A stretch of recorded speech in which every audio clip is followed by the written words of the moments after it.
عرض کیا نا کہ دشمن جب ہو نا جی تو وہ تو آپ کتنے سیدھے راستے پہ ہوں وہ کوئی نہ کوئی بات نکال دے.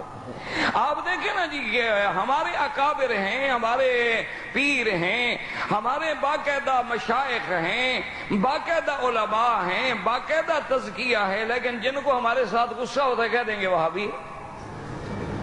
وہ کہتے ہیں جی وہاں جی یہ تو پیروں نو مندے ہی کوئی نہیں، ان کے ہاں تو نہ فاتحہ ہے نہ درود ہے، ان کے ہاں تو جی بالکل کوئی نہیں. اور خاص طور تے اے تے بڑا بھابی نے انہوں تے اتھے سعودی عرب تے مکے شریف دی پان بھی نال لگ گئی، ایک کریلا ایک نیم چڑا.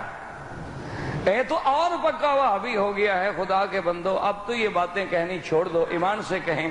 مکہ مکرمہ سے مدینہ منورہ قافلے 10-10 دن میں پہنچتے تھے. یہ اللہ خادم الحرمین کو جزائے خیر دے، ایسی سڑک بنا دی کہ 4 گھنٹے میں آدمی مدینے پہنچ جاتا ہے. اگر ان کے دلوں میں مدینے سے، مدینے والے سے کوئی ذرا سا بھی بغض ہوتا تو راستے بند کر دیتے یا آسان کر دیتے کہ جلدی پہنچ جاؤ.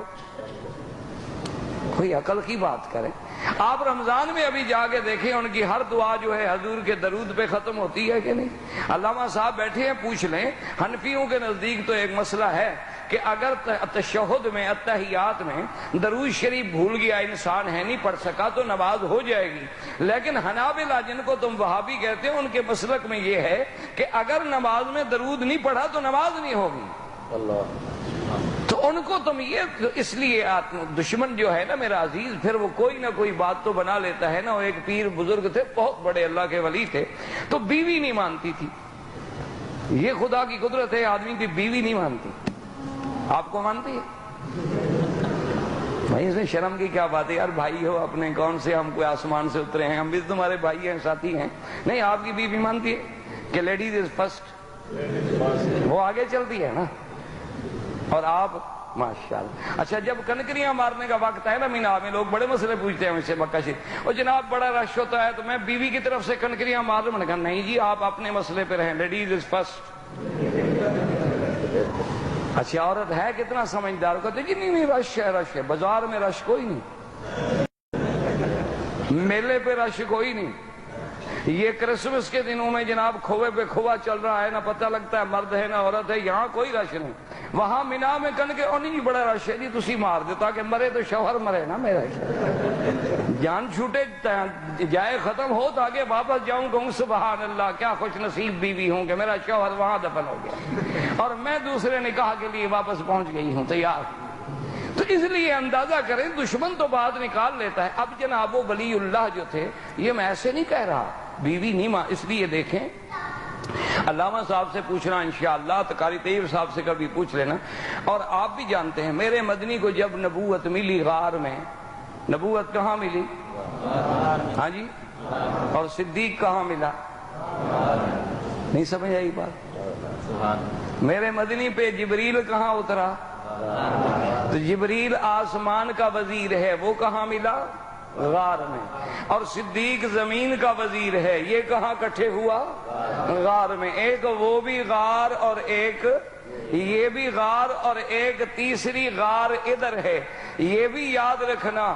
حضرت صدیق جب غار پہ پہنچے تو کہا حضور آپ کھڑے ہو جائیں، مدتوں سے غار پڑی ہے، میں ذرا صاف کر لوں، کوئی بچھو کوئی ایسا جانور نہ ہو. صدیق اندر گئے، صاف کیا تو پھر مدنی گئے.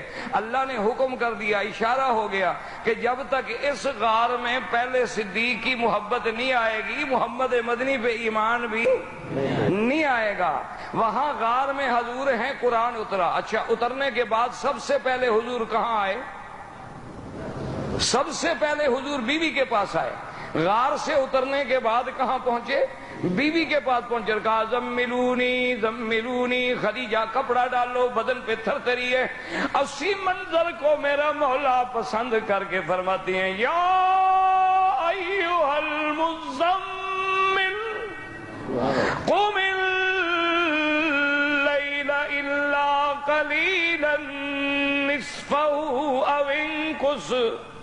او انقص منہ قلیلا او زد علیہ ورتل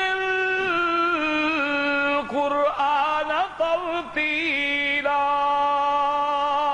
میرا مدنی پہلے بیوی کے پاس آئے تاکہ سب سے پہلی تصدیق بیوی کرے کہ اس کی تصدیق بڑی مشکل ہوتی ہے، اور جب بیوی پاکی کی گواہ بن جائے تو پھر اس سے بڑا گواہ دنیا میں کوئی نہیں ہوتا۔ سب سے پہلے تصدیق کرنے والی سیدہ خدیجہ، اور ظالم تو کہتے ہیں اسلام نے عورت کو کوئی مقام نہیں دیا۔ ذرا غور تو کرے، میرے مدنی کی پہلی گواہ کون ہے؟ سیدہ خدیجہ۔ پہلے اسلام لانے والی کون ہے؟ سیدہ خدیجہ۔ نبوت کو تسلی دینے والی کون ہے؟ سیدہ خدیجہ۔ ورقت ابن نوفل کے پاس لے جا کے تائید کرانے والی کون ہے؟ سیدہ خدیجہ۔ اللہ تبارک و تعالیٰ کے دین اسلام کی عظمت دیکھیں کہ قرآن کی پہلی گواہ بھی عورت، میرے مدنی کی نبوت کی پہلی گواہ بھی عورت، اسلام کی پہلی گواہ بھی عورت، اور آج تک اسلام نے صفا مروہ رکھ کے عورت کو اتنا بلند کر دیا ہے کہ قیامت تک دوڑتے رہو اور عورت اسماعیل کی اماں کی سنت کو یاد کرتے رہو۔ لیکن مشکل یہ ہوتی ہے کہ دشمن کو بات سمجھ نہیں آتی، وہ ہر نیکی میں بھی کوئی برائی نکال لیتا ہے۔ اس لیے جیسے اس نے کہہ دیا کہ جناب کیا ہو گیا، اگر حضور صلی اللہ علیہ وسلم سیدنا صدیق کے کندھے پہ بیٹھے تو کیا ہو گیا؟ حضور تو اونٹنی پہ بھی بیٹھے، حضور تو گھوڑے پہ بھی بیٹھے، حضور تو گدھا پہ بھی بیٹھے۔ لیکن اللہ اکبر، اس کو جب سمجھایا گیا کہ بات سمجھو، ہم نے کہا ظالم اعتراض کرنے والے تم ٹھیک کہتے ہو، لیکن ہمارے عقیدے کو سمجھ لو کہ حضور جس اونٹنی پہ بیٹھے ہیں وہ ساری اونٹنیوں کی سردار ہے، حضور جس گھوڑے پہ بیٹھے وہ سارے گھوڑوں سے افضل ہے، حضور جس گدھا پہ بیٹھے وہ ساری دنیا کے گدھوں سے افضل ہے، اور حضور جس بندے پہ بیٹھے وہ بندہ بھی ساری دنیا کے بندوں سے افضل ہے۔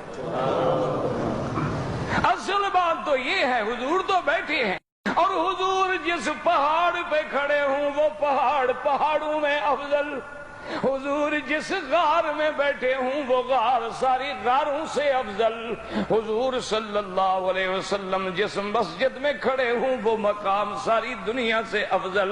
اس لیے اللہ تبارک و تعالیٰ کی شان دیکھیں کہ یہ شرف کس کو ملا ہے؟ صرف ابو بکر رضی اللہ تعالیٰ عنہ کو، کہ اللہ فرماتے ہیں اِلَّا تَنْصُرُوهُ فقد نصره الله اذ اخرجه الذين كفروا ثاني اثنين۔ اب ذرا توجہ کریں، ایک پارٹی ہے نکالنے والی اور ایک پارٹی ہے نکلنے والی۔ نکلنے والے کون ہیں؟ میرا مدنی اور ابو بکر۔ مکے سے کون نکل رہے تھے؟ ہاں جی، وہ نام لے لیا کرو، خیر زندوں میں بیٹھا ہوں نا، خیر ہے زندہ الحمدللہ۔ اب مکے سے جانے والے کون ہیں؟ اب سیدنا محمد مصطفیٰ اور ابو بکر، اور نکالنے والے کون ہیں؟ نہیں، نکالنے والے حضور کو مکے سے نکالنے والے کون ہیں؟